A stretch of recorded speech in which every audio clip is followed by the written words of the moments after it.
Assalamualaikum warahmatullahi wabarakatuh.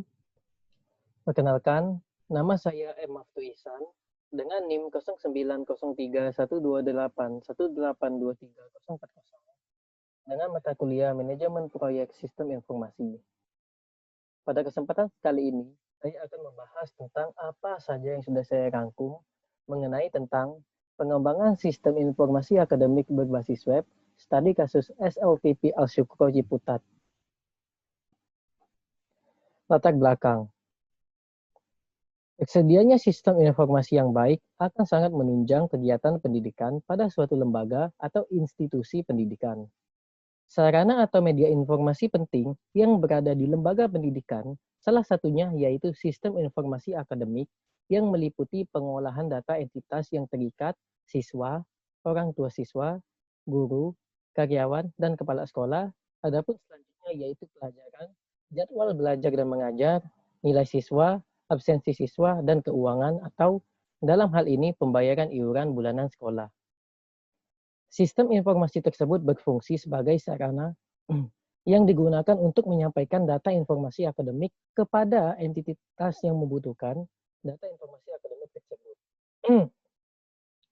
Sistem informasi akademik yang baik dan sistematika akan sangat berpengaruh besar dalam menunjang kelancaran kegiatan belajar dan mengajar yang nantinya diharapkan dapat meningkatkan kualitas proses belajar mengajar. Dengan berdasarkan hal yang tersebut di atas, penulis akan mengembangkan sistem informasi akademik pada SLTP Al-Syukro Ciputat dengan berbasis web. Web atau website berjalan dengan menggunakan teknologi internet. Internet merupakan sebuah jaringan global dari jaringan komputer yang menghubungkan sumber-sumber daya bisnis, pemerintah, institusi pendidikan yang menggunakan protokol TCP atau IP. Selanjutnya yaitu tujuan, sasaran, dan manfaat. Yang pertama yaitu tujuan. Tujuan dalam proyek ini agar dapat mempermudah pihak sekolah dalam mengelola data, mempermudah proses belajar mengajar, dan lain sebagainya. Yang kedua yaitu sasaran. Adapun sasaran yang ditujukan untuk administrator, guru, karyawan, siswa, orang tua siswa, dan kepala sekolah. Dan yang terakhir yaitu manfaat. Manfaatnya yaitu pengembangan sistem ini dapat membantu pihak sekolah dengan lebih efektif, baik, tepat, dan akurat. Lingkup kegiatan. Lingkup kegiatan pada kali ini, di sini saya akan menggunakan metode waterfall yang dimana di sini terdapat 4 tahap. Yang pertama, yaitu ada analisis. Menganalisis sistem yang lama apa saja kekurangan, permasalahan, sehingga dapat menyiapkan kebutuhan sekolah yang diinginkan. Selanjutnya yaitu di tahap kedua ada desain. Membuat rancangan desain setelah melakukan analisis yang sudah dilakukan sebelumnya dengan berbagai macam cara seperti use case, GFD, IRD, dan lain sebagainya. Selanjutnya yaitu uji coba. Melakukan uji coba sistem yang telah dirancang serta melihat apa saja yang masih harus diperbaiki dan yang telah sesuai. Dan tahap yang terakhir yaitu ada implementasi. Sistem telah dirancang dan dibuat sesuai keinginan.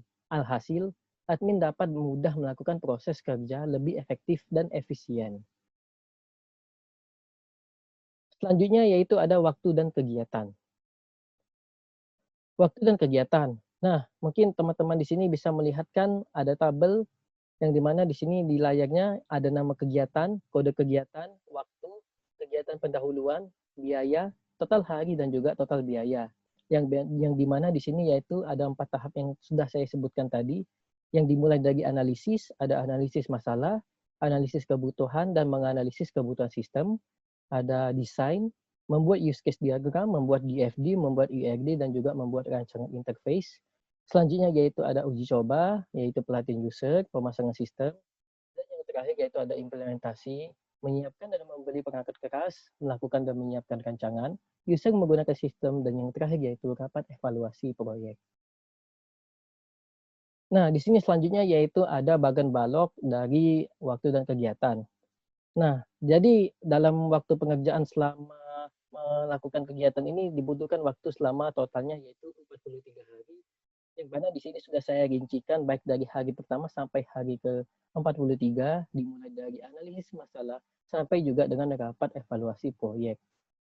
Sedikit keterangan untuk teman-teman, yaitu yang di mana itu kotak biru itu menandakan waktu pengerjaan ketika lagi melakukan kegiatan yang sudah yang ada di layar tersebut. Selanjutnya yaitu anggaran proyek. Anggaran proyek. Jadi untuk anggaran proyek dari total keseluruhannya yaitu sebesar mengeluarkan dana 18 juta rupiah, di mana di sini sudah saya rincikan baik dari kode tax 1.1.1 sampai dengan kode tax 4.5. Mungkin teman-teman bisa melihat di sini di layar ini, baik itu dari nama aktivitas, nama SDM pelaksana, jumlah, lama hari kerja, jumlah honor, total bayar SDM, peralatan yang diperlukan, biaya perjalanan hari, dan lain sebagainya. Selanjutnya yaitu resiko proyek. Ini merupakan tabel resiko proyek yang dimana di sini saya membuat dengan perhitungan analisis biaya manfaat. Di sini ada rincian biaya dan manfaat tahun ke-0, tahun ke-1, tahun ke-2, tahun ke-3. Rincian biaya dengan total biaya sebesar 18 juta rupiah. Rincian manfaat ada 2, manfaat wujud dengan total wujud sebesar ada 2.500.000, 4.500.000, dan juga 7.500.000.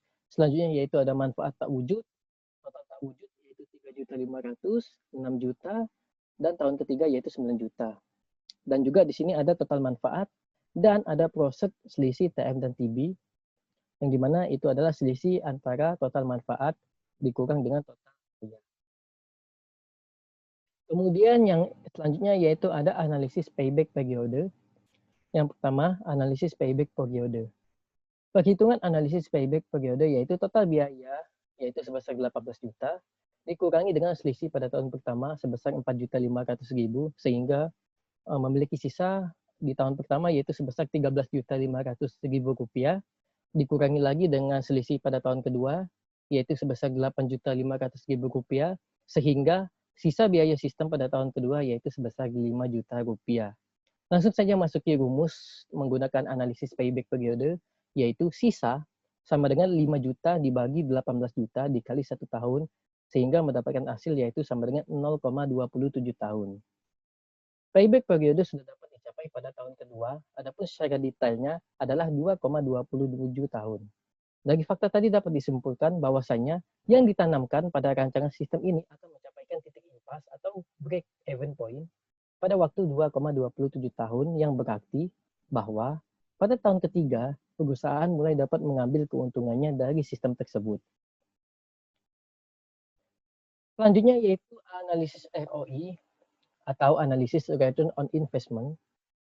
Nah, di sini mungkin teman-teman bisa melihat secara langsung perbedaan dari selisih total biaya dan juga total manfaat, yang dimana total biaya yaitu sebesar 23 juta rupiah, sedangkan total manfaatnya yaitu sebesar 33 juta rupiah. Langsung saja masuki saja rumus ROI-nya, yaitu ROI sama dengan total manfaat dikurang total biaya dibagi total biaya dikali 100%, sehingga masuki saja dengan total manfaat dan total biaya tadi dan mendapatkan hasil sebesar 43,47%. Selanjutnya yaitu analisis NPV atau Net Present Value, yang dimana memiliki rumus NPV sama dengan min nilai proyek ditambah proses 1 dibagi 1 tambah I%, dan seterusnya. Masuki saja langsung angka-angka nilai proyek maupun selisih-selisih yang sudah ada sebelumnya, sehingga NPV mendapatkan hasil yaitu sebesar Rp1.545.851. Dari hasil perhitungan di atas dapat disimpulkan bahwasanya jumlah keuntungan yang diterima sekarang oleh perusahaan pada tahun ketiga apabila sistem ini diterapkan adalah sebesar Rp1.545.851 atau NPV lebih besar dari 0. Maka proyek tersebut layak dilaksanakan. Dan yang terakhir yaitu metode IRR atau tingkat pengembalian internal. Nah, metode ini mencari tingkat bunga yang menjadikan jumlah sekarang dari tiap-tiap proses yang didiskontokan dengan tingkat bunga tersebut sama besarnya dengan nilai sekarang. Jadi kita masuki saja NPV2-nya menggunakan rumus NPV sebelumnya, sehingga kan kita di sini masuki saja menggunakan I2 sama dengan 20%, sehingga NPV2 mendapatkan hasil yaitu minus Rp245.372. Masukin saja rumus IRR, yaitu di sini ada IRR sama dengan 15 tambah buka kurung 20% dikurang 15%, tutup kurung, dikali Rp1.545.851 dibagi NPV1 dikurang NPV2. Sehingga akhirnya IRR mendapatkan total keseluruhan persen yaitu sebesar 19,31%. Dengan kata lain, proyek dapat diterima. Oke, baiklah. Terima kasih kepada teman-teman yang sudah menyaksikan video kali ini. Mohon maaf apabila pada video ini terdapat kata-kata yang kurang sopan dan juga tidak jelas. Kepada Allah saya mohon ampun. Wabillahi taufiq wal hidayah. Wassalamualaikum warahmatullahi wabarakatuh.